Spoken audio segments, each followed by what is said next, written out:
ici Piero San Giorgio. Aujourd'hui, j'ai le plaisir de m'entretenir avec Paul Noël. Bonjour Paul.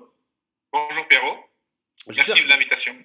C'est avec grand plaisir. Ça faisait longtemps et et avec ce confinement, nous n'avons pas pu discuter ces derniers temps d'or et c'est ce que nous allons faire aujourd'hui. Alors, explique-nous un petit peu, si tu pouvais te présenter à mon audience qui tu es, ce que tu fais.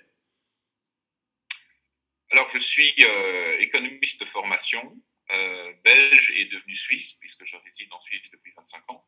J'ai eu un parcours à la fois de travailler dans l'informatique bancaire, concernant le logiciel de gestion de fortune. Ensuite, j'ai eu un parcours de banquier pendant 10 ans. Et voilà, il y a 10 ans, j'ai décidé de voler de mes propres ailes, d'utiliser les compétences et l'expérience que j'avais apprises dans la technologie, l'informatique en particulier, dans la gestion de fortune. Et il se fait que voilà, j'avais un aficionados pour les pièces. Je suis un collectionneur de pièces. Et donc, j'ai voulu lier les métaux précieux avec la gestion de fortune et la technologie. Donc, on s'est mis, il y a une dizaine d'années, on a commencé il y a une dizaine d'années, on s'est mis à regarder un peu ce qui se faisait et on s'est rendu compte qu'il y avait plus que 7 ou 8 grandes mines, on appelle ça, hôtel des monnaies, qui fabriquaient des pièces neuves. Or, dans les objets physiques, les pièces d'investissement physique, on a une problématique, c'est la contrefaçon.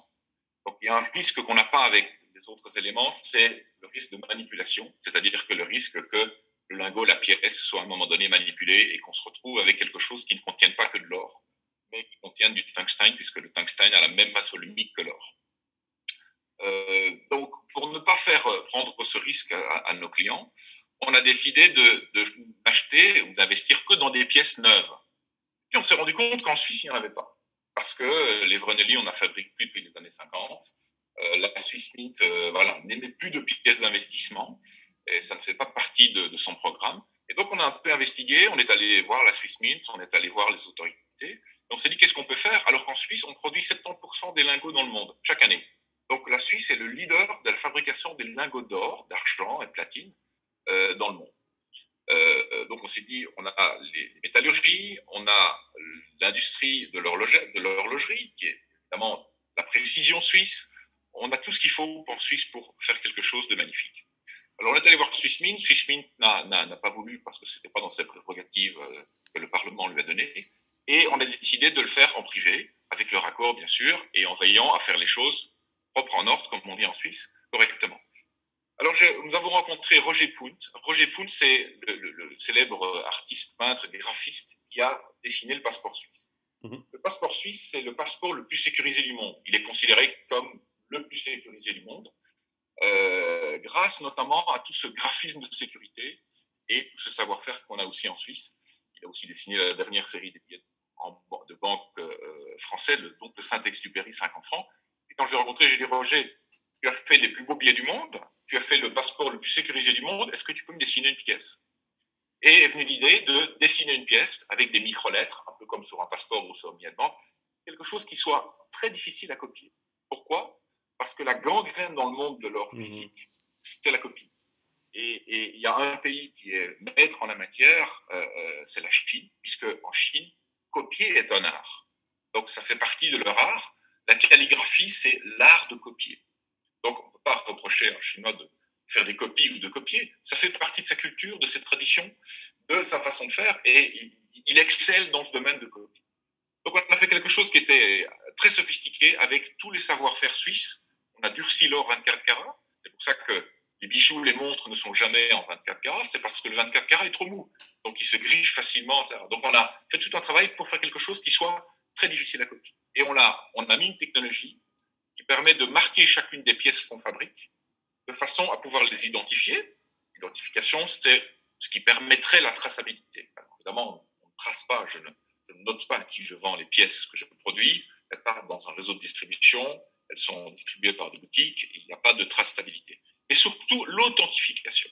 C'est-à-dire, la vraie question, c'est de dire comment est-ce qu'on peut donner toutes les garanties à la personne qui achète une pièce que cette pièce est authentique. Alors, donc on a beaucoup travaillé, on a développé une machine laser qui permet le marquage et avec un smartphone, on est capable d'identifier, mais surtout d'authentifier. Elles sont très Voilà ce qu'on a belles. fait. On a travaillé sur l'or pendant 6-7 ans. Et puis, premier confinement l'année passée, j'ai quelques clients qui me sollicitent en me disant, on est désolé, l'or on en a, c'est très gentil, mais maintenant on aimerait de l'argent. Alors je me suis mis à faire une pièce en argent. Et puis pendant les vacances, ces mêmes clients sont revenus en me disant, maintenant il nous faudrait du platine. Donc voilà, je produis 3 pièces d'une once en fait, poids 31,10 g, en or, en argent et en platine. Et j'ai aussi fait une plus petite pièce en or, un quart d'once, entre un souverain, un Vreneli et un Napoléon, pur, voilà, pour des raisons de plus de liquidité et de valeur. Voilà ma situation. Donc, je suis un entrepreneur indépendant, actif dans, on va dire, les métaux précieux et les technologies d'authentification. Alors, j'en ai quelques-unes, des pièces d'or de 1 once fabriquées par tes soins, Oui, et que j'ai achetées notamment au guichet de l'Union de banque suisse, de UBS, oui, qui est UBS a vendu notre pièce. un des Absolument. vendeurs de tes pièces et elles sont magnifiques. Je mettrai une image en tête, en vignette de cette vidéo. Voilà, Et voilà. alors justement, l'or, c'est depuis la nuit des temps une réserve de valeur qui traverse les âges, qui passe les générations. Certains, les détracteurs disent qu'elle n'est pas productive, mais enfin bon, ça fait quand même 5 ou 6 000 ans que tous les rois, les pharaons, les empereurs les dictateurs et même les États plus ou moins démocratiques le gardent en stock comme étant le sous-jacent de la valeur monétaire, du moins jusqu'aux années Absolument. 70. Aujourd'hui, le marché a eu des fortes vagues de hausse sur la valeur de l'or, notamment dans les années 2000. Et puis, Mhm. ces 4 dernières années, il y a eu de nouveau un bond de près de 1000 $. Donc 1000 $ dans les années 80, entre 2005 et 2011 par là, et puis encore 1000 $ d'appréciation entre 2015 et aujourd'hui. Et puis depuis la crise du Covid, alors qu'en temps de crise, l'or a tendance à monter, là, on voit qu'il y a une dépréciation de quelques pourcents assez importante. Et je me demandais comment toi tu vois de manière générale ce marché de l'or, ce qu'il représente, et comment ça se fait qu'il y a visiblement des manipulations des prix. Alors, alors, le marché de l'or est un marché un peu compliqué parce que l'or n'est pas tout à fait un actif, c'est plutôt une monnaie. Mhm. Ça, on peut en parler après plus en détail. Ce n'est pas tout à fait non plus une matière première.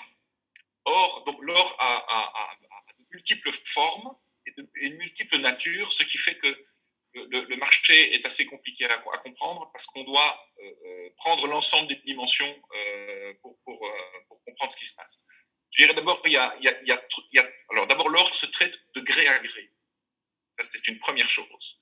Donc un lingot a un prix à Zurich et n'a pas le même prix à Londres ou à New York ou à Shanghai.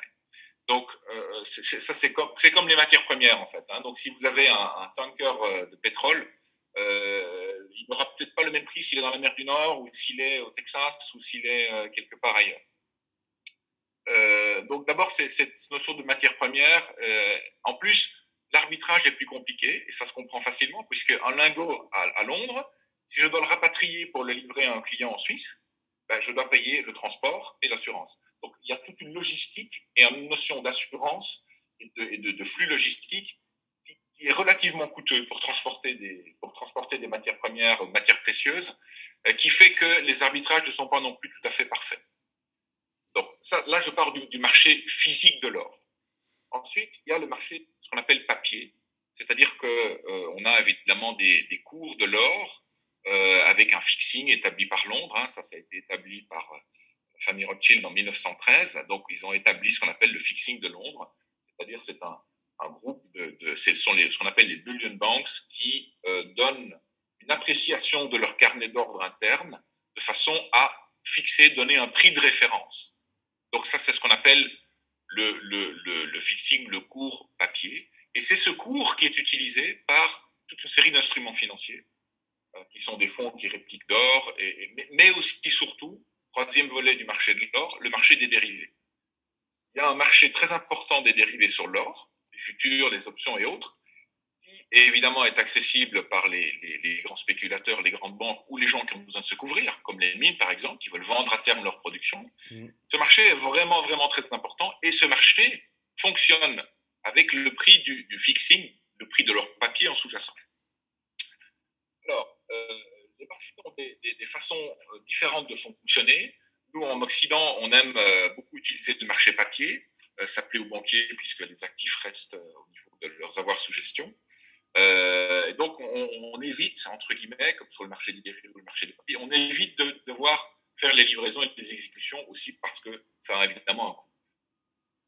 En Chine, par exemple, à Shanghai, dans la zone franche, le marché de l'or est uniquement physique. C'est-à-dire, vous avez l'obligation de livrer ou de prendre livraison des transactions que vous y faites. Donc là, on a un marché un peu particulier parce que on n'accepte pas tout à fait de mélanger le marché du papier et les prix de l'or papier, entre guillemets, avec le prix de l'or physique. D'ailleurs, il y a des petites différences entre les prix qui cotent. Évidemment, on doit tenir compte de l'arbitrage et des temps, des time zones différentes, mais il commence à y avoir des petites différences. Alors, dans les proportions, qu'est-ce que c'est l'or qu'on a produit sur cette planète? C'est un cube en dessous de la tour Eiffel, ou 3 piscines olympiques. Donc, il faut bien se rendre compte que si on met tout l'or du monde dans un endroit, ça représente, on va dire, assez peu. Ça représente beaucoup en valeur, mais ça représente assez peu. Ce qui se passe actuellement sur le marché de l'or, effectivement, on a vu une hausse, on est allé jusqu'à $2000 l'once, on est maintenant autour de 1700 $, l'once, donc on a eu une certaine baisse. Alors, la première, donc là d'abord, on ne voit qu'une chose, c'est le prix du fixing. Aujourd'hui, on va dire, les choses sont concertées et tout fonctionne ensemble. Je pense qu'à un moment donné, on va avoir une rupture et on aura le prix du physique et ensuite on aura le prix du papier et puis les dérivés fonctionneront probablement aussi sur le papier. Donc on risque à un moment donné d'avoir une restructuration. Pourquoi? Parce que les Chinois n'acceptent pas de mélanger le papier avec le physique. Les Chinois veulent traiter essentiellement physique et toujours avec livraison. Alors là, la Suisse joue un grand rôle parce que la Suisse permet aux Chinois de reconditionner tout l'or qu'ils achètent dans le monde. Donc, ils l'achètent à New York, ils l'achètent à Londres. En fait, cet or passe par nos raffineries pour être d'abord vérifié. Je parlais de l'aspect des faux. Donc, le fait de refondre, la seule façon de vérifier un lingot, c'est de le couper en deux, entre guillemets, ce qu'on ne fait jamais. Bien sûr. Donc, on les refond systématiquement et on produit ce qu'on appelle en Asie des Swiss ingots. Donc, alors, moi, je suis allé en Asie et puis les Asiatiques me parlaient de ça. Je dis, mais vous parlez de quoi? Il m'a dit, ah, mais le Swiss ingot, c'est le standard, c'est-à-dire c'est 1 kilo, 4 fois 9 de pureté, défini par les raffineries suisses. C'est ce qui a c'est à peu près la taille d'un téléphone, à peu près plat. C'est la taille d'un téléphone, exactement. C'est la taille d'un téléphone et ça pèse 1 kilo. Donc les Chinois qui achètent de l'or un peu partout se le font livrer en Suisse et il est systématiquement refondu et reconditionné. Pourquoi? Parce que sur les marchés asiatiques, et si vous voulez avoir la prétention de vendre un jour de l'or sur ces marchés, parce que ça risque peut-être le prix d'être plus intéressant, vous devez livrer en Swiss ingots par 25 kilos. Donc les choses sont très précises. Ça n'intéresse personne de lire les règlements des marchés asiatiques parce que c'est des centaines de pages, c'est très compliqué. Et vous avez toujours l'impression, si vous voyez un cours sur un écran Bloomberg, que vous pourrez un jour y avoir accès, sauf que le jour où vous traitez, vous devez livrer dans les 48 heures. Et là, vous vous rendez compte peut-être que vous n'avez pas les bons formats. Ce qui peut être très gênant. Et je pense que voilà, on n'a pas encore réalisé, entre guillemets, que la Chine est en train d'imposer un nouveau standard ou des nouveaux standards au niveau des métaux précieux. Alors, quels sont-ils? Les lingots, c'est 1 kg 4 x 9. Les pièces, on parle plutôt de l'once, d'accord, qui est le standard un peu partout dans le monde connu. Voilà, une once d'or, 31,10 g, même chose pour l'argent et pour le platin. La Chine considère qu'il y a 3 métaux précieux, alors que l'Occident considère qu'il y en a 4, donc le quatrième étant le palladium. Donc, à Shanghai, le palladium n'est pas reconnu comme un métaux précieux. Donc, il y a l'or, le platine et l'argent sont reconnus comme des métaux précieux. Pourquoi l'importance des standards? Parce que aussi la fiscalité. En fait, l'or, c'est de la fortune mobile. C'est ce que vous pouvez prendre à un moment donné parce que vous décidez d'aller vous implanter dans un autre pays. Et c'est quelque chose qui a une fiscalité extrêmement faible. Donc c'est, je pense, un des éléments qui a le moins de fiscalité. Vous vous rendez compte que si vous avez les bons formats, vous n'avez pas de TVA partout dans le monde. Vous vous rendez compte que si vous avez les bons formats, vous n'avez pas de droit de douane. Donc bien sûr, vous devez le déclarer. Mais, étonnamment, il y a très peu de fiscalité. Dans certains pays, on ne doit pas le déclarer dans sa fortune. Même des pays, entre guillemets, qui auraient envie de taxer beaucoup de choses. Je prends l'exemple de la France. Depuis qu'il n'y a plus l'impôt sur la fortune, on ne doit plus déclarer son or et on n'est plus taxé dessus en France, en tant que résident français. Donc, on voit qu'il y a des choses qui changent et qui favorisent, entre guillemets, la fiscalité si vous avez les bons formats. Alors, qu'est-ce qui se passe à Singapour ou à Beijing? Essayez d'aller vendre un Napoléon ou un Krugerrand. Le Krugerrand, c'est la première once qui a été inventée par l'Afrique du Sud en 1967, parce qu'il y avait embargo de l'exportation des lingots d'Afrique du Sud par les Américains. Donc, qu'est-ce qu'ils ont fait? Ils ont créé, entre guillemets, une monnaie, une once d'or Krugerrand, qu'ils ont établie comme la deuxième monnaie de leur pays. Il y a le rand sud-africain et le Krugerrand. L'once d'or est une monnaie en Afrique, de façon à pouvoir l'exporter sans imposition aucune, puisque c'est comme si vous exportiez une monnaie. À partir du moment où vous le déclarez comme monnaie dans votre pays, vous exportez la monnaie et puis vous n'avez aucun frais, et ça permettait d'écouler l'or. Donc ça a eu un grand succès, évidemment, cette pièce Krugerrand, mais essayez de vendre un Krugerrand à Singapour ou un Chinois à Beijing. Eh bien, vous n'y arriverez pas. Parce que le Krugerrand n'est pas du 24 carats. Ouais. Donc d'ailleurs, la pièce est un peu cuivrée. Il y a 22 carats d'or et 2 carats de cuivre. Alors, c'est plus facile à fabriquer. L'or est en bout, l'or pur est en bout. On mettait un petit peu d'argent ou de cuivre dans l'alliage, comme les Napoléons ou les Vreneli. Ce sont des pièces qui sont 90% d'or et 10% cuivre ou argent. Et en fait, ça permet d'avoir un alliage beaucoup plus dur et donc d'avoir une frappe sans avoir de déchets. Et ça permet aussi, on va dire, une meilleure usure de la pièce lorsqu'elle circule. Donc, il y avait de véritables raisons pour lesquelles on ne faisait pas des pièces en 24 carats. Sauf qu'en Asie, les Chinois, les Asiatiques sont très à cheval sur la pureté et d'avoir des objets qui soient purs, des métaux qui soient purs. Donc, ils ont établi des standards pour pouvoir établir la fiscalité qui va avec ces standards. Donc, si vous allez à Singapour, si vous avez une pièce en or, en argent ou en platine, si elle est pure, elle est exempte de GST, c'est-à-dire la TVA locale. Alors, c'est 8%, plus ou moins comme en Suisse. Mais vous êtes exempt de taxes. Autrement dit, les marchands, les dealers, les gens qui peuvent traiter, qui font la liquidité de ces objets, évidemment qu'ils ne traitent exclusivement, presque exclusivement, que ce qui est hors TVA. Parce que c'est beaucoup plus facile. Il y a moins de contraintes administratives, il n'y a pas de taxes à payer à l'État. Donc, si vous venez avec un Krugerrand, d'abord, il n'y en a pas dans le comptoir. Et puis, en plus, ils vous disent « Ah non, mais vous m'embêtez, parce que je vais devoir vous prendre 8%, et moi, je vais devoir le déclarer et payer les 8% à l'autorité. » Donc, c'est intéressant de voir comme quoi la définition d'un standard et de définir une fiscalité qui va avec conditionne fortement la liquidité et le marché. Autrement dit, en Europe, on n'a aucun problème, on n'a pas de TVA sur le Krugerrand, aux États-Unis non plus, pour l'instant. Par contre, si venait un jour à l'idée de nos gouvernements de vouloir taxer un peu les pièces d'or, ce serait très facile de s'inspirer du modèle chinois et de dire, écoutez, voilà, à partir de demain, sur le Krugerrand et le Napoléon, nous allons rajouter la TVA. Et chaque pays va pouvoir rajouter sa TVA. C'est quelque chose qui serait relativement harmonieux et simple à mettre en œuvre. Mais dites-vous bien qu'avec un Chinois, vous ne pourrez pas traiter si vous avez un Napoléon, ou un Vreneli ou un Krugerrand en poche. Ça ne l'intéresse pas parce que dans son pays, lui, il est taxé parce que ce n'est pas de l'or pur. Donc ça, c'est vraiment intéressant. Alors l'argent est taxé, les métaux blancs sont taxés en Occident, notamment ici. Donc moi, je vends une pièce en argent ou en platine avec une TVA de 7,7%. Si je vais la vendre à Singapour, 0%. Parce que c'est pur, c'est du 24 carats. Donc d'avoir des éléments purs, on remarque que c'est quelque chose aujourd'hui qui est très important. il y a un aspect économique aussi. C'est que si vous avez un Krugerrand, si vous voulez extraire l'once de votre Krugerrand qui pèse 34 grammes, alors qu'il n'y a que 31 grammes d'or fin, il faut le passer dans un processus métallurgique qu'on appelle l'affinage, pour séparer le cuivre de l'or.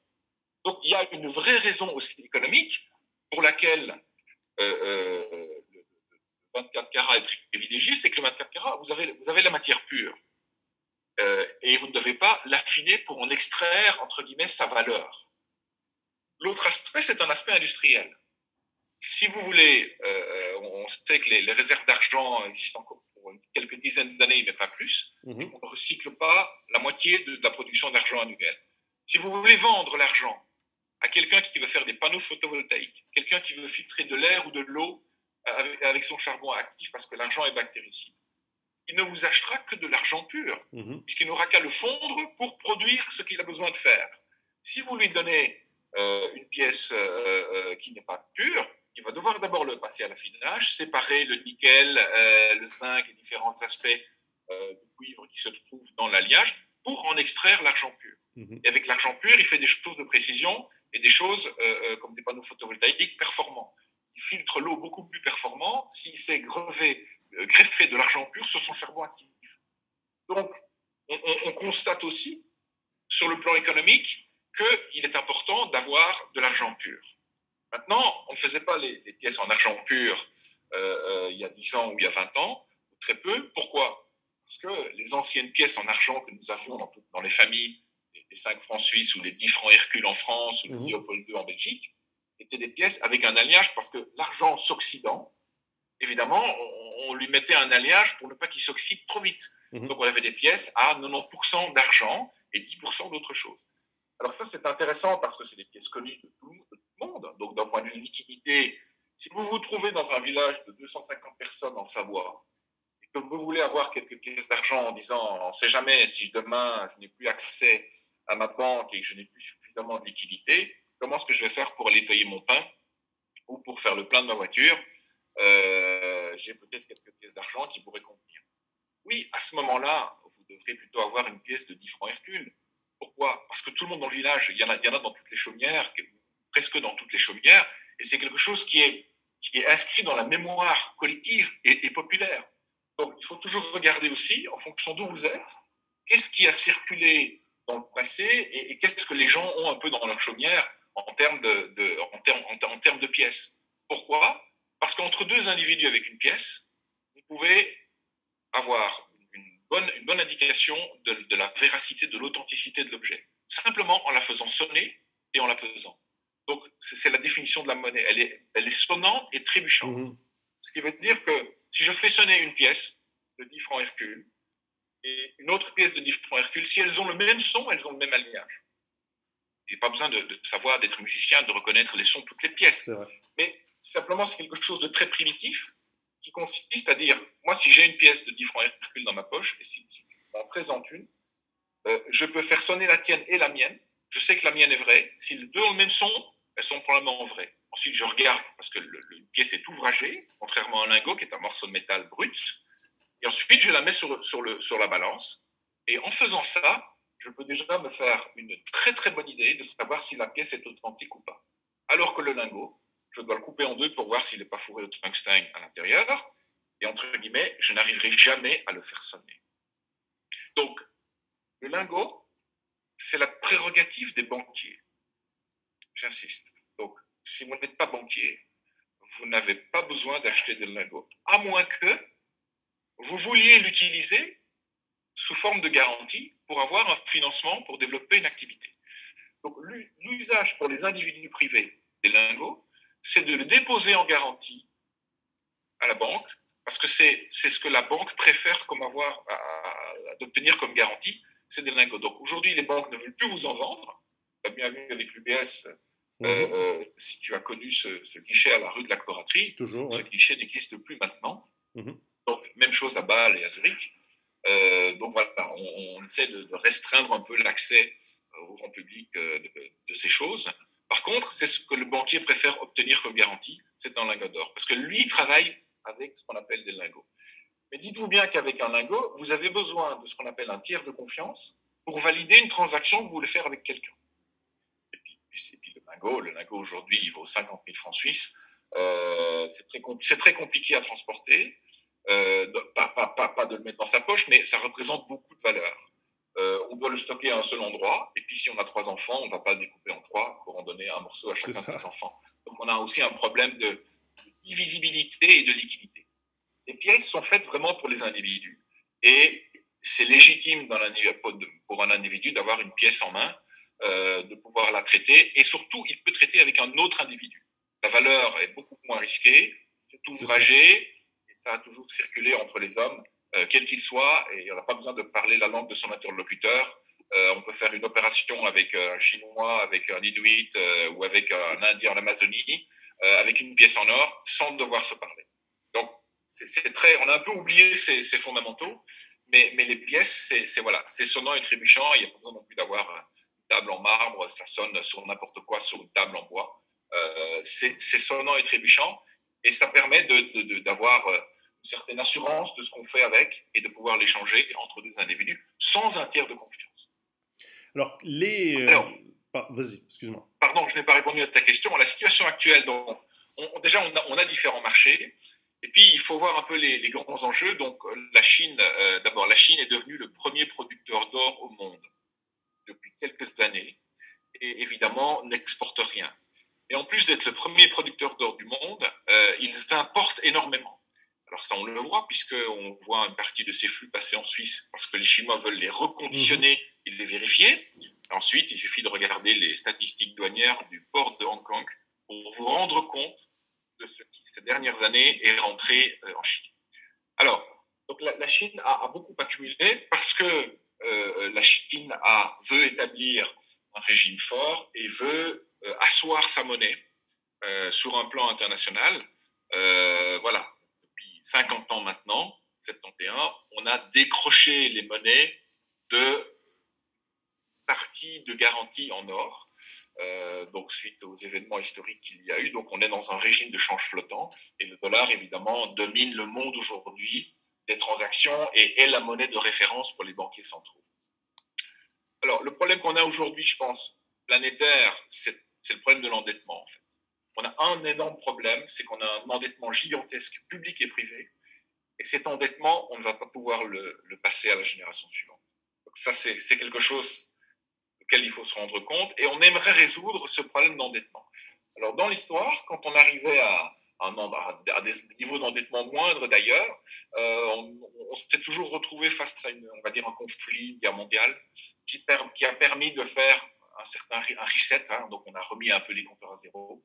Donc ça, on a toujours trouvé dans l'histoire ce genre d'événement qui est venu, entre guillemets, corriger cet excès de dette.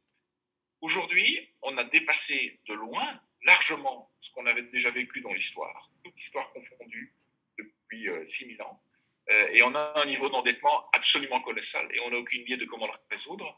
Une guerre mondiale résoudrait le problème, mais c'était probablement la chose à éviter. Et donc, on est en train de réfléchir, des grandes éminences sont en train de réfléchir un peu partout sur la planète, de savoir comment on pourrait régler le problème de l'endettement sans faire une troisième guerre mondiale. Donc, ce qui serait une façon pacifique de le faire. Et c'est pour ça qu'on parle depuis un certain temps de reset monétaire. Parce qu'un reset monétaire aurait le bénéfice de pouvoir remettre les compteurs à zéro et notamment de faire en sorte que tout ce qui est dette, entre guillemets, tout ce qui est contrat, donc je veux dire dette et monnaie, hein, un compte courant à la banque est un contrat, voilà, perd énormément de valeur et absorbe quelque part cette dette qu'on veut remettre à zéro. Donc voilà. Alors, ce qui se passe sur les marchés actuellement, il faut toujours un peu réfléchir en se posant la question de savoir à qui profite le crime et en regardant un peu les grandes masses en présence et la géopolitique. Alors, donc les monnaies, c'est un domaine évidemment très compliqué parce que le principe de la création monétaire n'est pas quelque chose qu'on veut expliquer à monsieur, madame, tout le monde. Je crois que c'est Henry Ford qui disait il ne faut pas qu'un jour le peuple comprenne ce qui se passe au niveau de la création monétaire. C'est plus que d'actualité aujourd'hui. Alors, par rapport à ça, les Chinois ont décidé, dans leur plan lointain, de faire une stratégie à 50 ans et d'avoir le stock d'or le plus important au monde de façon à asseoir la crédibilité de leur monnaie, surtout vis-à-vis de l'étranger, mais aussi vis-à-vis de leur peuple. Donc ils y arrivent, ils font la même chose avec l'argent depuis quelques années aussi. Ils y arrivent et ils continuent à importer. Alors, ils continuent à importer, ce qui veut dire acheter. Et il faut savoir aussi que les Chinois, en étant la première usine du monde et en faisant la majorité de ces transactions en dollars, a accumulé un nombre de dollars absolument très important et qu'ils ont mis en billets de trésorerie pour financer, on va dire, l'endettement américain. Il y a deux pays qui ont fait ça. Alors, on peut parler aussi de la Russie parce que la Russie, elle, s'est débarrassée de ses dollars. La Chine a toujours ses dollars. Donc, cette grande masse d'obligations, de certificats de trésorerie et de dollars devrait être investie. Et aujourd'hui, au vu de ce qui se passe, probablement un des meilleurs investissements, en tout cas un des mieux compris par les Chinois, consiste à investir dans les métaux précieux, or et argent surtout. Platine aussi d'ailleurs. Mais donc, il y a, je pense, la volonté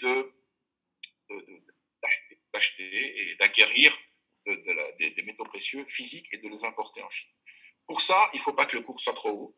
Donc, on peut aussi avoir une certaine influence au niveau du fixing. Et dans les bullion banks sont entrées une ou deux banques chinoises il y a 3 ou 4 ans. Les Rothschild en sont sortis en 2004, je crois, ou 2014, je ne sais plus exactement. Donc, il faut comprendre que, voilà, autour de la table, les choses sont aussi un peu en train de changer et qu'il y a des gens qui ont intérêt aujourd'hui à ce que le prix de l'or soit un peu plus bas. En tout cas, que les prix de référence au fixing qu'on donne comme indication soient un peu plus faibles parce qu'il y a des grands acheteurs qui essayent de ramasser le plus possible. Et alors, oui, peut-on manipuler ce prix? La réponse est oui. Alors là, il y a des grands acteurs et il y a des grands spéculateurs, puisque ce sont des gens qui prennent des paris sur le marché des dérivés. Et ensuite, en fonction de où va se trouver le cours sur le marché papier du fixing, eh ben, vont faire plus ou moins de grands bénéfices. Donc, il y a ce côté-là qui n'est pas vu et qui est un lien indirect très important pour comprendre. Il faut comprendre que les spéculateurs, ils gagnent de l'argent aussi bien à la hausse qu'à la baisse et que si le cours ne bouge pas. Donc, je vais dire, apparemment, ils sont assez indifférents et c'est une question on va dire, de communion d'intérêts. Si à un moment donné s'aligne un intérêt commun entre les Chinois qui veulent que le prix baisse pour acheter moins cher, les spéculateurs qui négocient, qui ont gagné à la hausse et puis maintenant qui souhaitent gagner à la baisse, voilà, on arrive bien à trouver des arrangements de ce type. Et c'est malheureusement ce qui forme le prix aujourd'hui du fixing qu'on observe sur les écrans Reuters et Bloomberg. Alors ceux qui nous écoutent souvent se posent la question et me posent la question, combien d'or dois-je acheter et combien d'or dois-je avoir chez moi ou dans mon portefeuille et oui, alors évidemment c'est une question un peu ouverte. C'est une question très intéressante, d'autant plus que l'or constitue l'assurance de votre patrimoine. Donc, il faut en avoir entre, on va dire, 5 et 15% selon ce que dit la théorie classique financière en gestion de portefeuille.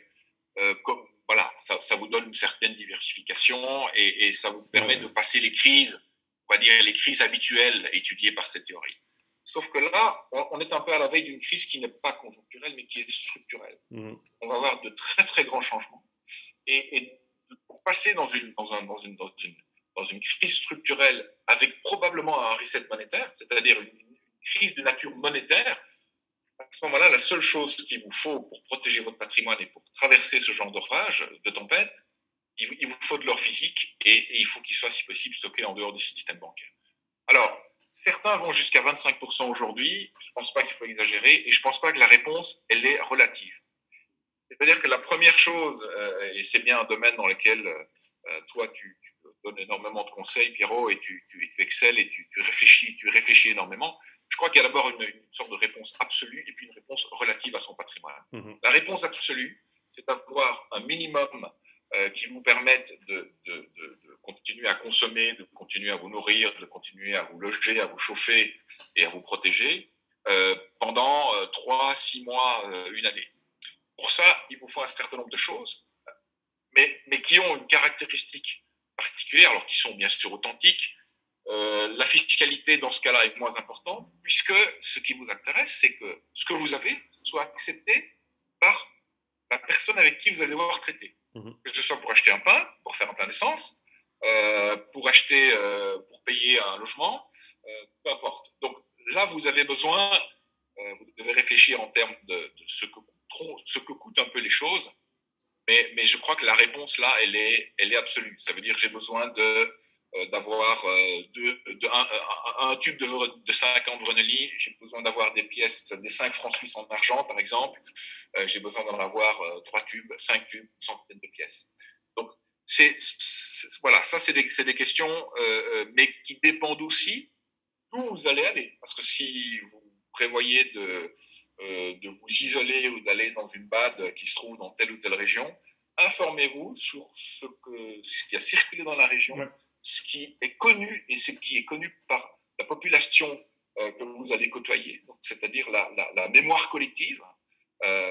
Et donc, il faut pondérer par rapport à ça et il faut avoir, on va dire, un certain nombre de pièces en or et en argent de différents formats. Pourquoi ? Parce que aller payer un pain, vous n'allez pas aller payer un pain, vous irez payer à la fin de la semaine le nombre de pains que vous êtes venu chercher. Donc peut-être que si on perd confiance dans la monnaie, on va se retrouver avec le carnet du lait et donc vous aurez besoin de quelque chose qui est une pièce d'argent pour payer au boulanger à la fin de la semaine. Si vous devez faire le plein d'essence, c'est différent. Donc là, vous aurez besoin d'une plus grosse pièce d'argent, on va dire, ou de plusieurs pièces d'argent.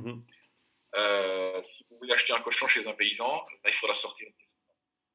Et si possible, la même que celui qu'il a dans son armoire. Pourquoi ? Parce qu'il va prendre la pièce dans son armoire, la faire sonner, et il va faire sonner la vôtre. Donc voilà, ce que je dis est peut-être simple et primitif. Donc ça, c'est pour l'aspect de ce qu'il faut avoir rapidement sous la main.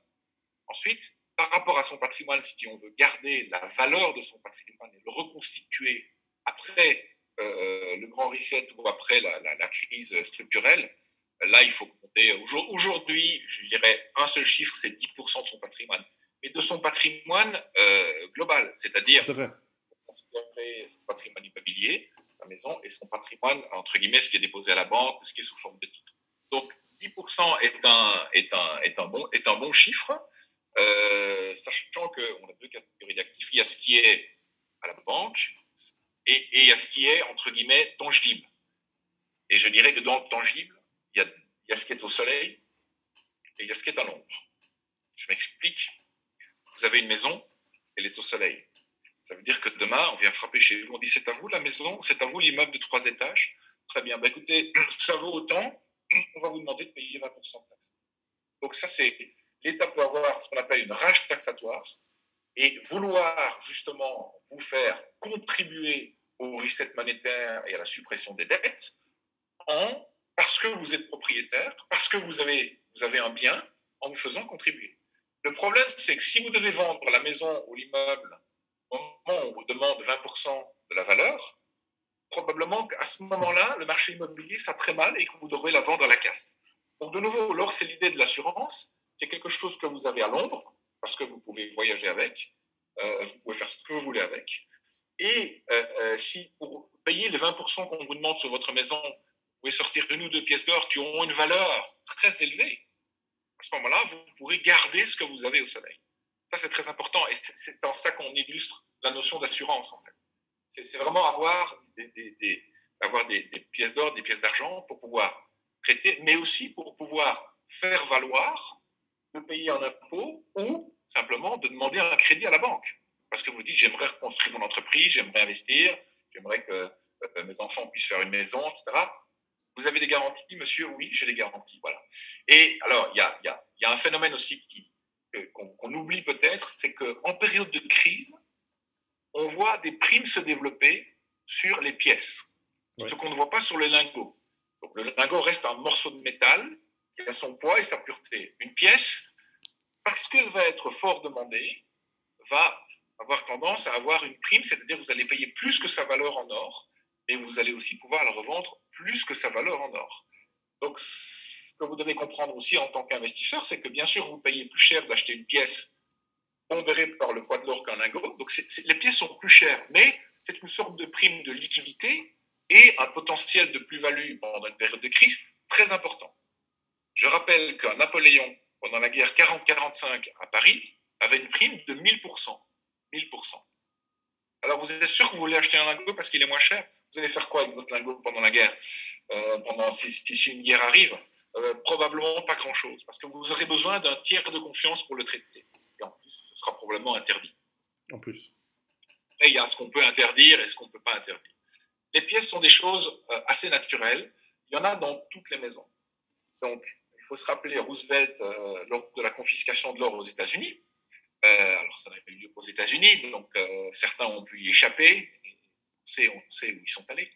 Mais donc, il y a eu ça. Et Roosevelt avait posé la question à ses experts de savoir, oui, mais est-ce qu'on peut aussi confisquer, exiger que les gens ramènent leurs lingots sous peine de prison? Est-ce qu'on peut faire la même chose avec les pièces? Puis l'expert dit, Monsieur le Président, le problème des pièces, c'est que d'abord, il y en a qui les collectionnent et qu'il y en a dans toutes les chaumières. Alors, comment voulez-vous qu'on contrôle ce genre de choses pour pouvoir éventuellement punir et qu'on exige ce genre de choses de la population pour des pièces? Et le président a répondu, dans ce cas, si on ne peut pas les contrôler, on peut probablement les taxer. La réponse de l'expert était, oui, Monsieur le Président.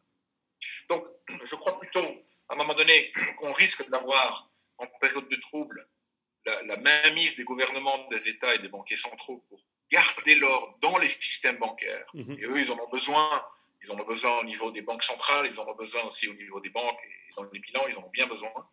Par contre, de toujours permettre, naturellement ou légitimement, on va dire, qu'un certain nombre de pièces circulent, et surtout entre les individus, et ne soit pas quelque chose qui soit complètement hors la loi. Tout à fait. Alors pour ceux qui voudraient s'intéresser aux pièces suisses, les seules pièces d'or et d'argent suisses qui sont fabriquées aujourd'hui, où peuvent-ils aller? Où peuvent-ils se renseigner? Alors j'ai un certain nombre de distributeurs, de boutiques en Suisse qui vendent mes pièces, à Genève, mais un peu partout en Suisse. En France, la même chose, en Belgique aussi. Donc voilà, il y a un site avec la liste des distributeurs, donc c'est le site swissoneplus.com, donc ils peuvent se renseigner. Malheureusement, l'UPS a fermé ses guichets métaux précieux, donc ils ne peuvent pas aller à l'UPS pour acheter ma pièce. Ah, mais je dis aussi, c'est inexact, car par exemple ici à Genève, il y a toujours les guichets discrets, ils appellent ça comme ça. Tu vas, tu appuies. Tu rentres une personne à la fois, c'est une pièce séparée, et là, en fonction des disponibilités, ils en ont. Et ils t'en vendent. Oui, mais ils en ont très peu. C'est ça. C'est-à-dire qu'ils en ont, c'est un peu, on va dire, c'est un peu symbolique, et pour ne pas dire qu'ils cessent l'activité. Et le processus est beaucoup plus compliqué. Donc, vous pouvez effectivement commander. Si vous vendez, vous devez attendre qu'ils les vérifient, qu'ils les fondent, qu'ils les emmènent à Zurich. C'est devenu, entre guillemets, compliqué, en fait. Le processus est devenu très compliqué, ce qui décourage évidemment les gens. Par contre, le marché que les banques ont abandonné sur le traitement des pièces s'est déplacé et on a vu des nouveaux acteurs fleurir, c'est-à-dire prendre les locaux d'une banque, louer des coffres et vendre au guichet des choses comme Degussa qui sont exactement, voilà, un exemple, voilà. Mais il y en a d'autres, parce qu'il y a d'autres bureaux de change et autres qui se sont un peu reconvertis et qui offrent ce genre de service, voilà, qui est évidemment là plus accessible. Je vais mettre le lien. Voilà. Je vais mettre le lien dans la description ici de la vidéo pour ceux qui sont intéressés de voir. D'abord, elles sont des très belles pièces et elles sont parfaitement reconnues. Je peux le garantir, je l'ai vu dans plein d'endroits et chez plein de gens d'ailleurs. Et donc de là, je suppose que tu listes sur ce lien, tu listes les différents points de vente, je suppose. Voilà. Alors, si vous avez besoin de, entre guillemets, plus de conseils, et voilà, on peut aussi envisager de faire quelque chose, Pierrot, là-dessus, parce que le sujet est compliqué. En fait, c'est un peu comme la gestion de fortune. Chacun a un patrimoine, mais un projet derrière ce patrimoine. Et pour revenir, et aussi pour rebondir par rapport à ce que tu fais, je pense que tu as annoncé une formation notamment de savoir, d'un point de vue géographique, comment faire etc. Dans quel pays aller, avoir quel plan au niveau de sa BAD et au niveau éventuellement de se déplacer par rapport à tout ce qui pourrait arriver, catastrophes climatiques, etc. En fait, c'est un peu la même chose avec les pièces. C'est-à-dire que une famille qui a un enfant qui vit à New York et un autre qui vit à Singapour, je ne vais pas lui conseiller nécessairement d'acheter les mêmes pièces, pas nécessairement mes pièces non plus d'ailleurs, parce qu'aux États-Unis, par exemple, j'ai pas de distributeur, j'ai personne qui connaît mes pièces aux États-Unis. Donc je leur dirais acheter des pièces 24 carats américaines, c'est-à-dire pas l'Eagle américain, parce que l'Eagle américain a du 22 carats. C'est le Buffalo américain. Donc si j'ai un conseil à donner à tout le monde, c'est de n'acheter que des objets qui sont purs. Parce que je pense qu'à l'avenir, la fiscalité sera plus intéressante, mais aussi la notion de traitement, de la vendre à un industriel, de l'usage en fait. Il faut aussi vraiment regarder l'usage, c'est important. Formidable. Eh bien, je te remercie pour ton temps. Je vais encore une fois, je vais mettre le lien ci-dessous pour que ceux et celles qui ont plus de questions, qui sont intéressés, n'hésitez pas à venir en Suisse. Les hôtels sont ouverts. Hein, on peut voyager en fait quand on fait l'effort. Et donc venir, en plus, sur les guichets ici en Suisse, c'est anonyme. Donc, il y a quand même un avantage à venir acquérir ces pièces ici. Absolument. Paul, je te remercie. Merci Pierrot. À bientôt. À une très prochaine fois. À bientôt. Alors, je stoppe.